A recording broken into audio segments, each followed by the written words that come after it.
Police Chief Lisa Womack's authority is back under the microscope. Breaking late this afternoon, calls growing louder for her to clean house. This comes on the same day as revealing 911 calls are released.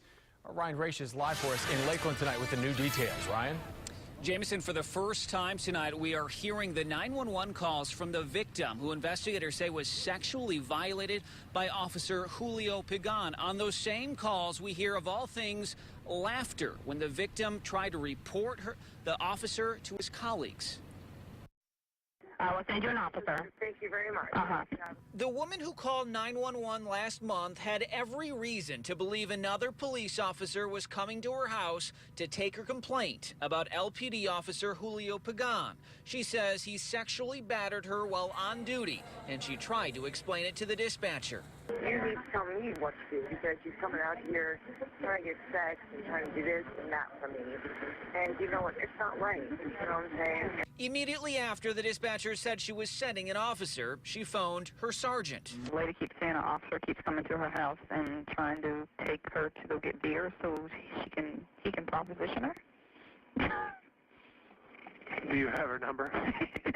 Yeah. According to a report out by the state attorney, no officer ever responded, and that sergeant, who the chief recently promoted, never followed up.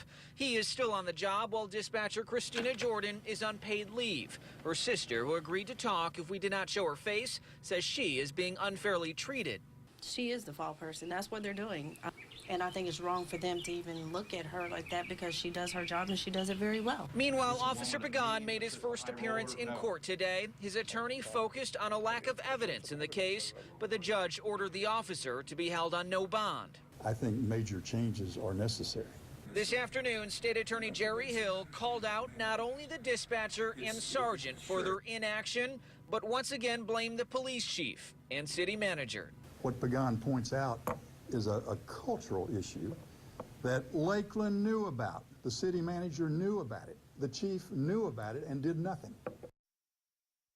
State Attorney Jerry Hill says it's a culmination of problems in the last year at LPD, many that we have reported on, that have caused this downward spiral. He says, and I quote, "The citizens should be storming the walls and the city commission should be jumping up and down." Some very harsh words tonight directed right at the chief of police and city manager. Live tonight in Bartow, Ryan Raish, ABC Action News. All right, thank you, Ryan. And late this afternoon, Lakeland city officials responded to State Attorney Jerry Hill, calling his comments reckless. The mayor and city manager telling us they stand by Chief Lisa Womack. Both say investigations into the police department scandals will continue, but with the chief still at the helm.